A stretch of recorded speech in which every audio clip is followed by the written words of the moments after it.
October 12, 1889. The air held the sharp, clean edge of coming frost, a promise that settled deep in the bones. Agnes stood on the porch of the house she had shared with her husband for 17 years, her hands clasped tight in front of her worn apron. Her brother-in-law, Thomas, cleared his throat, a dry, deliberate sound that scraped the quiet afternoon. He did not look at her, focusing instead on the distant line of the mountains, hazy and blue. "The estate is settled, Agnes," he said, his voice flat with the finality of legal paper. "This house, the main pasture, it belongs to my sons now." "It's what my brother would have wanted." She said nothing. Arguing was a currency she did not possess. Her husband, taken by a fever in August, had been a man of handshakes and good intentions, not of wills and ink. She was left with what the law allowed a widow without children, very little. Her inventory was stark and simple. 14 milking goats, their bells a constant, gentle music in the background of her grief. A canvas sack containing $57, the sum total of her emergency savings. Her husband's tools, heavy and solid in their wooden chest.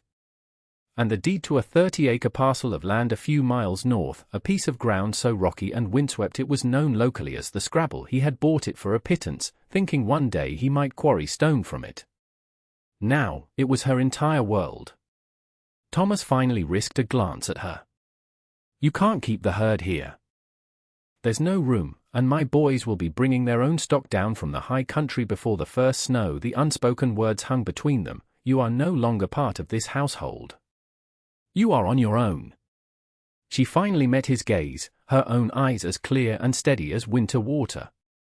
"I will be gone by morning," she said. It was not a plea or a complaint, it was a statement of fact. That evening, she did not pack china or sentiment.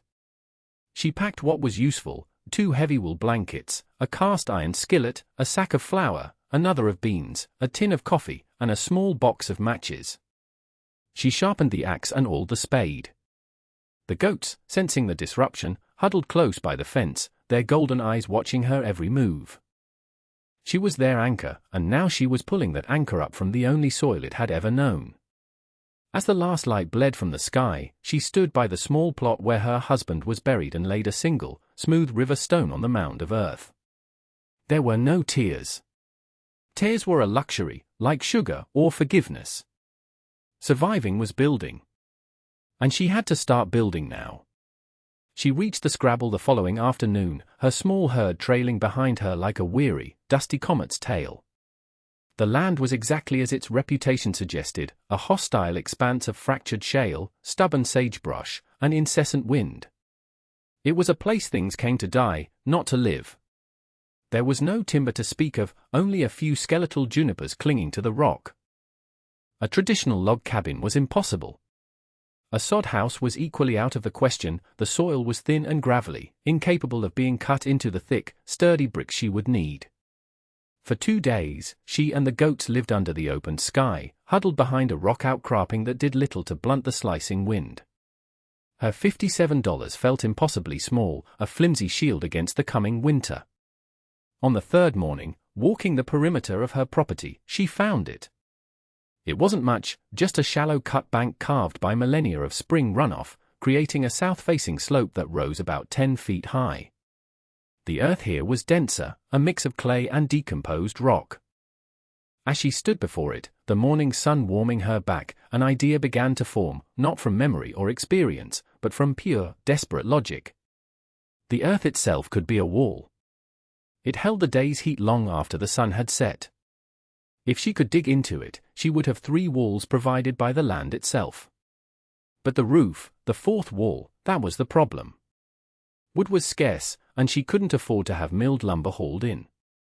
Then she remembered the old silver mine, abandoned a decade ago, 5 miles to the east. She recalled seeing piles of discarded material there, heaps of rusting metal left to the elements. The next day, she left the goats in the relative shelter of the cut bank and made the long walk.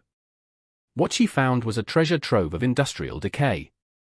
Corrugated iron sheets, once used for roofing sheds or lining sluiceways, lay in disorganized piles. They were heavy, awkward, and stained with rust, but they were intact. An arch, she thought. If she could bend them into an arch, set them against the excavated hillside, she would have a roof and a front wall in one. It would be a long, low tunnel dug into the earth. She paced it out. 40 feet long, 12 feet wide.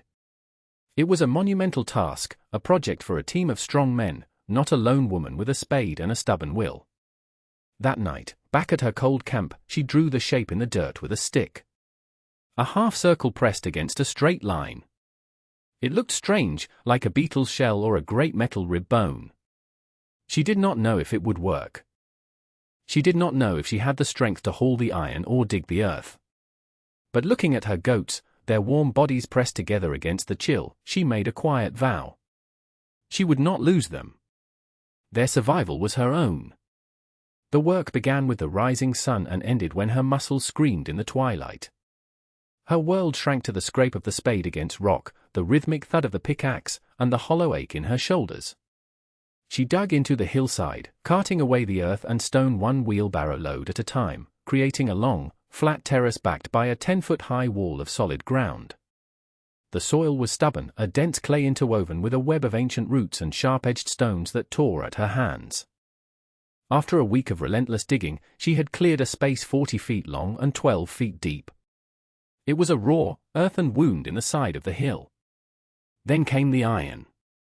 She built a crude sledge from the remains of a discarded crate she found near the mine and began the painstaking process of dragging the corrugated sheets, one by one, across the 5 miles of rough terrain. Each sheet was a battle against gravity and friction. They snagged on sagebrush, dug into the dirt, and sliced her hands through her worn leather gloves. The sound of the metal scraping over the rocky ground was the only company she had. By the time she had hauled 20 sheets to her homestead, her body was a map of bruises and cuts, but the pile of rust-colored iron gleamed in the autumn sun like a dragon's hoard. The town of Prairie Ridge was a distant entity, a place she visited only for absolute necessities. But news, like dust, traveled on the wind. A rider, a rancher named Gable, on his way to check a lying cabin, was the first to see it. He reined in his horse, his eyes narrowing at the bizarre structure taking shape on the desolate patch of land.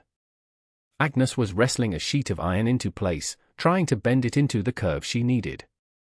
Gable watched for a long moment, a slow grin spreading across his face. "What in God's name are you building there, Agnes?" he called out, his voice laced with amusement. She paused, wiping sweat from her brow with the back of a gritty hand. "A shelter for my goats," she said, her tone leaving no room for discussion. He chuckled, a low, rumbling sound. "Looks more like a tomb. You burying them goats for the winter?" He rode off, and the story followed him into town. Soon, it was common knowledge. The widow from the old Miller place was building some kind of tin can out on the Scrabble. They called it Agnes's coffin or the ironworm. It became a source of local humor, a strange tale to be told over beers at the saloon.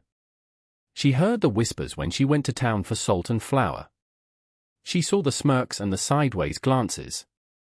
She ignored them all. Noise was for town. The hill demanded work. The first test came in mid-November. The sky turned the color of lead, and a wind that felt forged in the high peaks descended upon the plains. It was not the great blizzard that would later become legend, but a vicious precursor, a storm that culled the weak and tested the resolve of the strong. Agnes had just finished the last of her structure, sealing the seams between the iron sheets with a thick daubing of clay and sod. The door was a simple, heavy frame of scavenged wood, covered in canvas. Inside, the space was dark and smelled of damp earth and animal musk. It was not a home, it was a cave. As the first snowflakes, hard and sharp as sand, began to fly, she herded the goats inside. The animals, accustomed to the open air, were hesitant, but the sheer force of the wind pushed them into the shelter. For 2 days, the storm raged. The wind shrieked over the curved metal roof, a constant, high-pitched moan. Snow piled up against the front, burying the lower half of the arch and sealing them in. Inside, it was profoundly quiet, the fury of the outside world muffled by the earth and snow. The only sounds were the soft stamping of hooves, the rustle of straw, and the steady breathing of 14 living creatures. The temperature inside was cold, but it was a still cold, free from the life-stealing wind. Her husband had always said it wasn't the frost that killed, but the wind driving it into the bone. She had a small store of hay and a barrel of water inside. She moved among the goats, her hands checking their conditions, murmuring to them in low, calm tones. On the second morning, she found him. A kid, the last born that spring, lay still in the straw. He had been the smallest, the one she'd worried about. The cold had found a weakness in him that it had not found in the others. There was a draft she hadn't accounted for, a sliver of icy air seeping in from under the doorframe. She carried the small, stiff body outside when the storm finally broke, the sun glinting on a world of blinding white. Grief was a cold, hard knot in her chest, but it was a familiar one. She did not weep. She analyzed the failure. The floor was too cold. The door was not sealed well enough. That afternoon, she got to work. She dug a shallow trench around the entire structure to divert any melting snow. She spent the next 3 days hauling flat stones from a creek bed and laying them across the dirt floor, creating a barrier against the deep chill of the ground. Over that, she spread a new, thick layer of straw. She used the last of her canvas to create a second flap over the door, an airlock to trap the warmth. Loss was a teacher, the cruelest and most effective one she had ever known. And she was a very diligent student. By the heart of December, the system began to prove itself. The stone floor, insulated by the thick straw, no longer leached warmth from the animals. The shelter, dug deep into the south-facing hill, was now absorbing the pale winter sun during the day and radiating that minimal heat back through the night. The difference was not in comfort, but in survival. Outside, water buckets froze solid within an hour. Inside Agnes's shelter, the trough she filled for the goats would only develop a thin, breakable skim of ice by morning. The goats' breath still plumed in the air, but it was a gentle mist, not the harsh, smoky cloud she saw when they ventured outside. They were healthy, their coats thick, their appetites strong. With the herd protected from the worst of the elements, their milk production, which should have dwindled to almost nothing, remained steady. It was a small amount, but it was rich and sweet. She began making cheese, pressing the curds in a small press her husband had made for her years ago, and wrapping the small wheels in cheesecloth. This cheese, produced in the dead of winter, was a rarity, an unexpected dividend from her strange iron home. The first person to acknowledge this was not a friend, but a skeptic. One evening, a knock came on her simple door. It was Mr. Gable, the rancher who had first mocked her efforts. His face was grim, his shoulders hunched against the cold. "My wife sent me," he said gruffly, avoiding her eyes. "Our youngest has a fever. The doctor said he needs goat's milk, but our nannies are all dry." He finally looked at her, his expression a mixture of desperation and embarrassment. "Heard you might have some to spare." Agnes simply nodded and led him into the shelter. The transition from the biting, 10-degree air outside to the still, earthy interior was immediate. Gable stopped, his head nearly brushing the curved ceiling. He looked around at the healthy, placid goats chewing their cud in the dim light. The air was thick with the scent of hay and warm animal bodies. It was at least 20 degrees warmer than the outside world. He ran a hand over his mouth, his gaze lingering on the stone floor and the thick earthen walls. "Hey," he grunted. Warmer than I'd have figured. It was the closest he would ever come to an apology. Agnes measured out 2 quarts of milk into the tin he'd brought. "That will be 20 cents, she said, her voice even. He paid without haggling, the coins cold in her palm. It was the first money she had earned since her husband's death. As he left, he turned back for a moment. "My wife was right," he said. "You're a stubborn woman, Agnes." This time, it did not sound like an insult. The breakthrough came on a night of crystalline, punishing cold in early January. A high-pressure system settled over the territory, and the temperature plummeted to 15 degrees below zero. The air was so cold it felt sharp in the lungs, and the stars in the black sky seemed to burn with a fierce, frigid light. In town, families huddled around their stoves, feeding them constantly, yet the cold crept in through the floorboards and window frames. Out on the scrabble, Agnes lit a single lantern in her shelter. The goats were clustered together, their collective body heat creating a pocket of relative warmth. She had been monitoring the temperature inside, driven by a need to understand the principles at work. She had a cheap thermometer she'd bought in town, and that night, it revealed the secret. Near the door, the air was a cold but bearable 25 degrees. But when she placed the thermometer against the back wall, the compacted earth deep inside the hill, the mercury held steady at 42 degrees. It was a stunning realization. The earth was a massive, slow furnace. The planet itself was her stove, its core warmth and the retained heat from the summer sun creating a vast reservoir of stable temperature. Her shelter was not creating heat, it was simply holding onto the heat that was already there. The metal arch was the lid on a pot, the sod and snow were the insulation, and the hill was the fire. She stood in the quiet darkness, a profound sense of awe washing over her. She was living inside a principle of nature she hadn't known existed. But with this understanding came a new problem: ventilation. The shelter, so effective at trapping heat, also trapped moisture and stale air. Condensation would form on the cold metal ceiling and drip down, making the straw damp and the air heavy.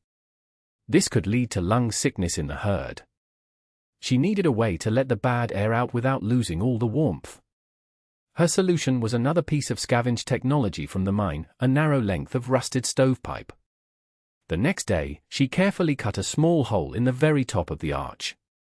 She fitted the pipe through it, extending it 2 feet above the sod-covered roof.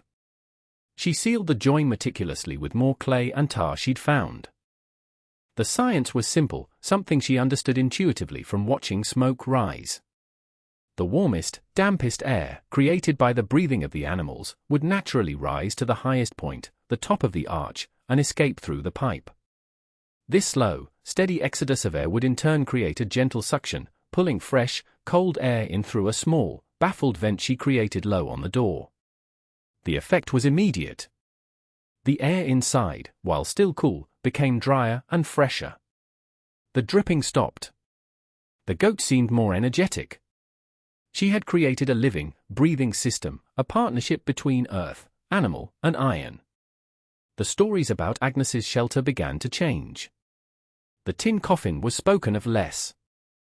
Now, people referred to it as the Hill Barn or simply Agnes's place. Gable, a man of considerable influence, had told the story of the warmth inside, of the life-saving milk. Curiosity began to replace mockery. Men would ride out on the pretense of checking fences, their routes coincidentally taking them past her land, where they would slow their horses and stare at the long, low curve of iron and sod, a strange but undeniably effective feature of the landscape. One afternoon, a man appeared on foot. He was not a rancher. He wore sturdy but well-kept clothes and carried a tripod and a leather satchel. He introduced himself as Mr. Rowe, a surveyor working for the railroad, mapping potential new routes through the territory. "I've been wintering in Prairie Ridge," he explained, his eyes not on her, but on the shelter, taking in its construction with a keen, analytical gaze. "I've heard a great deal about your structure. The stories are compelling. Unlike the others, he did not ask if it was warm. He asked, what is your temperature gradient from the back wall to the door on a day like today? Agnes, surprised by the precision of the question, found herself answering in kind. It's a differential of about 18 degrees. More when the sun is on the face of the hill. He nodded, a small, appreciative smile touching his lips. He was not making fun of her, he was engaging with her work. He asked about the ventilation, the foundation, the problem of frost heave in the soil. She answered each question directly, explaining her observations and the solutions she had devised through trial and error. They stood there for over an hour, two practical-minded people discussing the physics of survival as if they were discussing the weather. This was a language she had not spoken with anyone since her husband's death. It was a conversation of substance, of principles, of how the world worked. "Most people out here seem to be in a constant fight with the land," Mr. Rowe observed, finally looking at her directly. His eyes were the color of the winter sky, clear and serious. "You seem to be partnering with it." "It's a partnership of necessity," she replied quietly. "The land has all the advantages perhaps," he said. "But ingenuity counts for something. May I see the inside?" She led him into the shelter, and he spent another 30 minutes observing, measuring, taking notes in a small, leather-bound book. He saw not a crude hovel, but a brilliant piece of vernacular engineering. He saw her not as an eccentric widow, but as an innovator. When he left, he thanked her for her time. "You've given me a great deal to think about." For the first time in a long time, Agnes felt something other than the grim satisfaction of survival. She felt the warmth of being understood. Mr. Rowe, whose first name she eventually learned was Samuel, became a regular visitor. He never arrived empty-handed, but his gifts were not ones of charity. He brought a proper mercury thermometer, far more accurate than her cheap one, allowing her to keep a precise log of the temperature differences. He brought a book on the geology of the region, and in the evenings, by the light of her lantern, they would read passages about thermal mass and soil composition. He would explain the scientific terms, and she would counter with her direct, lived experience of the same principles. Their friendship was built on a foundation of shared intellectual curiosity and mutual respect. He began to help with the work. He was clever with his hands, and together they designed and built a new door for the shelter, one made of 2 layers of wood with an insulating layer of packed wool between them. It fit snugly in its frame, eliminating the last of the drafts. He helped her dig a root cellar off the side of the main shelter, using the same principles of earth insulation. Soon it was filled with potatoes, carrots, and turnips he bought in town, ensuring she would have fresh vegetables through the winter. The domesticity of their arrangement grew as naturally as a plant turning toward the sun. He would bring coffee, and she would have a hot stew waiting. They would sit on crates inside the shelter, the quiet munching of the goats a peaceful backdrop to their conversation. One afternoon, while they were reinforcing a section of the arch that had begun to sag, he paused in his work. "I was in town yesterday," he said. Gable was in the general store. He told everyone that if they had half the sense God gave a goat, they'd be building barns like yours. A rare smile touched Agnes's lips. "He's a slow learner, but he gets there, he is," Samuel agreed. He put down his hammer and looked at her, his expression serious. "The railroad will be moving its survey team on in the spring. They want me to go with them, up north." He paused, letting the statement settle in the quiet air. "I find I have no desire to move on. There is more to learn from this hill, I think. If I were welcome to stay, it was not a declaration of love in the poetic sense, but it was a declaration of something far more valuable to Agnes, a declaration of shared purpose." She looked at his capable hands, at his steady gaze, and at the solid, dependable shelter they had improved together. "The work is easier with 2, she said. It was all the answer he needed. On February 2, 1890, the sky turned a strange, ominous grey, and the wind fell completely silent. The old-timers called it a weather breeder, a terrifying calm that heralded a storm of historic proportions. By midday, the snow began. It was not a gentle flurry, but a horizontal blizzard of fine, needle-like ice driven by a wind that rose from a whisper to a demonic howl in less than an hour. The temperature, which had been a mild 20 degrees, plunged to 0, then 10 below, then 20. This was the blizzard that would be spoken of for generations, a white hurricane that buried the world. In Prairie Ridge, flimsy barns built of pine boards began to creak and groan under the assault. Roofs, laden with impossible weights of snow, started to collapse. Livestock, caught in open pastures, froze where they stood, becoming ghostly white statues. Panic set in. At Agnes's shelter, the world outside simply disappeared. The wind screamed over the metal arch, but inside, buffered by 10 feet of earth and a growing blanket of insulating snow, the sound was a distant, muffled roar. The air was still and calm. The goats chewed their hay, oblivious. Agnes and Samuel had brought in enough food, water, and fuel for a week. They were an island of stability in a sea of chaos. Late that night, a frantic pounding came at their new, solid door. It was Gable's eldest son, his face a mask of frozen snow, his words tumbling out in panicked gasps. "Our barn roof, it's gone down. The sheep, they're trapped." They're freezing. Agnes and Samuel didn't hesitate. They pulled on their heaviest coats and followed the boy into the maelstrom. It took them an hour to fight their way the half-mile to the Gable ranch. The scene was one of utter devastation. The main barn was a splintered ruin. They worked with Gable and his sons, digging through the snow and wreckage, pulling out the terrified, half-frozen sheep. There was no question of where to take them. They drove the surviving animals, a flock of nearly 60, back to Agnes's hill. The shelter was suddenly crowded and noisy, the air thick with the smell of wet wool and fear. But it was warm. It was alive. Before morning, 2 more families arrived, their own barns collapsed, their prize bulls and milk cows in tow. The long, arched shelter became a veritable ark, packed with the town's most valuable livestock. By the 3rd day of the storm, Mr. Gable himself appeared at the door. He was a man broken by the storm, his face etched with exhaustion and defeat. He looked past Agnes and Samuel at the steaming, chaotic interior, a living library of his and his neighbors' futures. He saw his own prize ram standing next to a cow belonging to a man he'd been feuding with for years. He saw life where everywhere else there was only death. He finally met Agnes's eyes, and the arrogance was gone, replaced by a raw, humbling gratitude. "I was wrong, Agnes," he said, his voice hoarse. "We were all wrong. We'd be ruined. We'd all be ruined without this place." Agnes simply nodded toward the earthen wall. "It's the earth," she said. "I just gave it a roof." The great blizzard of 1890 broke on the 5th day, revealing a transformed world. The sun shone on a landscape of immense, sculptural drifts, a pristine and silent wilderness that concealed the ruin beneath. When the final tallies were made, the losses around Prairie Ridge were catastrophic. Nearly half the territory's livestock had perished. But in the small radius around the scrabble, the story was different. Not a single animal that had made it to Agnes's shelter was lost.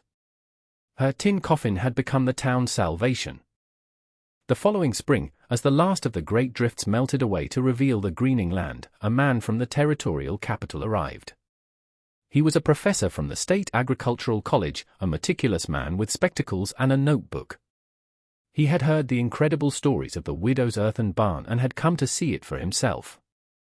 He spent 2 days with Agnes and Samuel, who were now quietly married.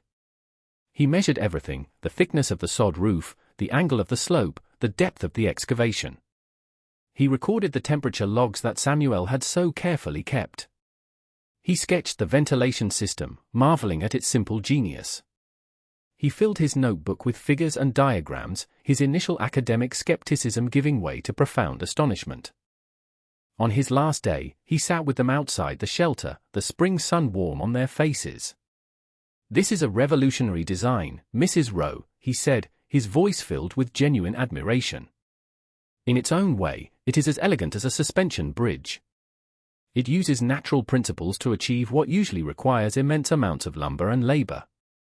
Your husband must have been a brilliant engineer." Agnes looked at Samuel, a quiet smile shared between them. "My first husband was a good man, but he did not build this," she said. Then she looked at the professor. "And I am no engineer.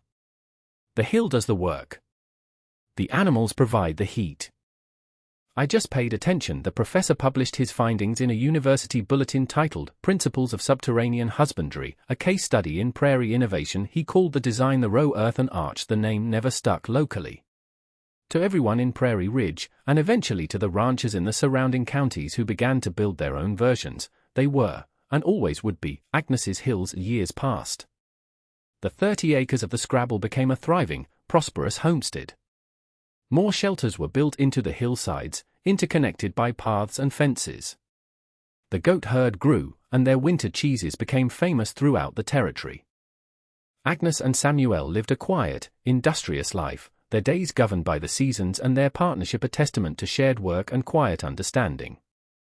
One late summer evening, Agnes, now an old woman with hands gnarled by work and time, sat on a bench outside the original shelter.